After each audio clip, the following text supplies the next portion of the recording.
father of two young women, so there's a part of me that would be absolutely delighted to see TikTok banned. It is a scarily addictive app with 150 million US users, including 2 out of 3 teenagers. But the more carefully I think about it, the more I worry.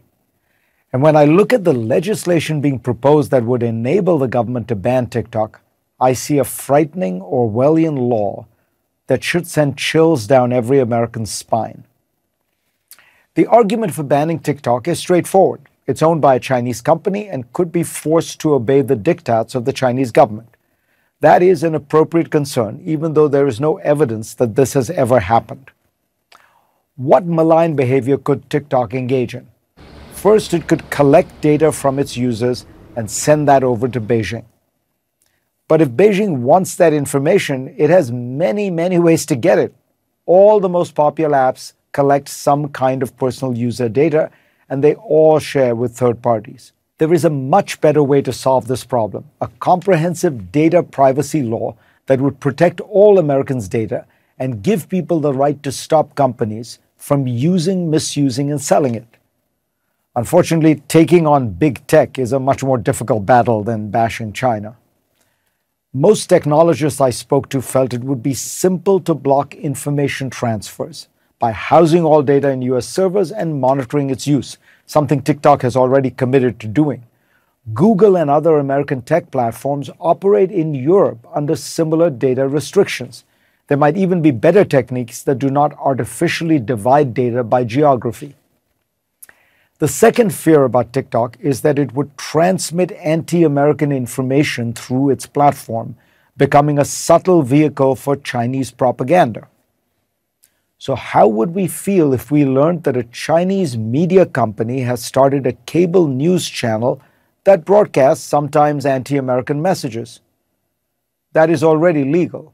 The United States hasn't banned China's CCTV, or for that matter, Qatar's Al Jazeera, both government-owned media platforms. If we ban TikTok, will we also ban Chinese media companies from distributing pamphlets or books in the United States? Will we ban all Chinese video game companies, which are giants in the industry? The premise of an open society is that people should be free to consume what information they want, and that we are stronger for it.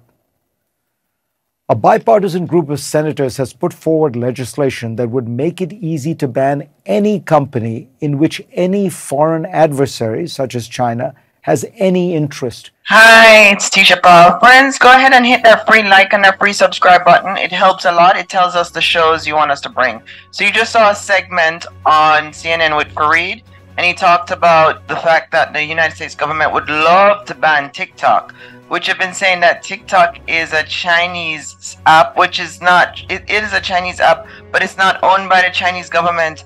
I personally use TikTok. I'm a security attorney in America. I've been an attorney for 18 years. I'm using TikTok. It's not a Chinese spy. So they're afraid it's addictive. Yes, it's addictive, but so is money, so is alcohol, so are cigarettes, so is working. Do we ban people from going to work because they might become workaholic? Do we ban people from watching television shows because some television shows are addictive? Do we ban smoking? Do we ban alcohol? All of those things are addictive. Fruit might be addicted. Mangoes are addictive. They're sweet. Do we ban that as well? I mean, I'm giving you examples. Oranges are addictive too. They are very nice and sweet. Do we ban oranges as well? Folks, I'm here to tell you how to use the internet to make money. You're going to use social media to make money. Social media is Facebook, TikTok, YouTube, Instagram, X, Threads. You're going to use it to make money. You're going to use it to save. You're going to use it to educate yourself.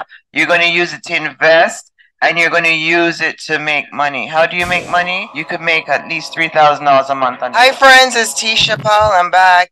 Friends, hit the free like and free subscribe button. And check out the tag products. Look at the tag products today. You'll see them popping up sometimes. We have some segments where they pop up. They're from Saks. They're gorgeous. They're lovely. Just hit the view products and it will come up. And it doesn't disturb the show. So go ahead and be on that product list. So just look at it. It's gorgeous. It's lovely. Like I tell you guys, everything I have on, everything I wear, everything is from the internet. I don't know what I'll do without shopping on the internet. Shopping on YouTube is amazing.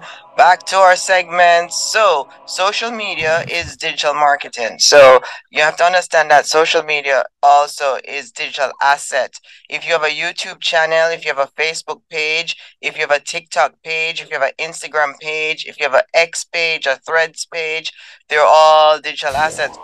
But you don't own it, it's fine. You're like a tenant, and the owners, like YouTube, Google, they are the landlord. So you're going to use your social media webpage for three things. You're going to use it to save money. How do you use it to save money? You go on the social media page and you start looking for information that you need. Like when I want my hair to get done, I look on social media. When I want to go to a doctor that my insurance doesn't cover, I look on social media and I find doctors that are cheaper. So you're going to use it to shop. You're going to shop prices. You're going to shop for clothes on the internet now, because that's where you're going to get cheap clothes, and it's convenient. It comes to you. You don't have to go there. Get a tape measure, measure yourself. But like I just told you, I have products on YouTube channel. YouTube has a lot of products. You can shop on YouTube, TikTok, Facebook. You can shop on Instagram. Social media is where it's at. You're going to also use social media to launch your business. You're going to either use social media to brand yourself, or you're going to brand another business. You can use social media with Shopify, and also you could use it for Amazon. So if you cannot brand your own business, then brand somebody else's business. Use Amazon, Shopify, look into Zillow, look into Airbnb. But let's say that whatever you can do, let's say you can cut trees, announce it on social media. So you're using social media. It is your virtual office. There are 2 billion people that go on YouTube per month, 2 billion on Facebook. The internet is where it's at. Use social media for the benefit, not for the negative. So Fareed was saying that Google and TikTok and all these other social media companies, they have some check and balances in, so that if people want data information, they just can't get that information. That story on CNN was much ado about nothing.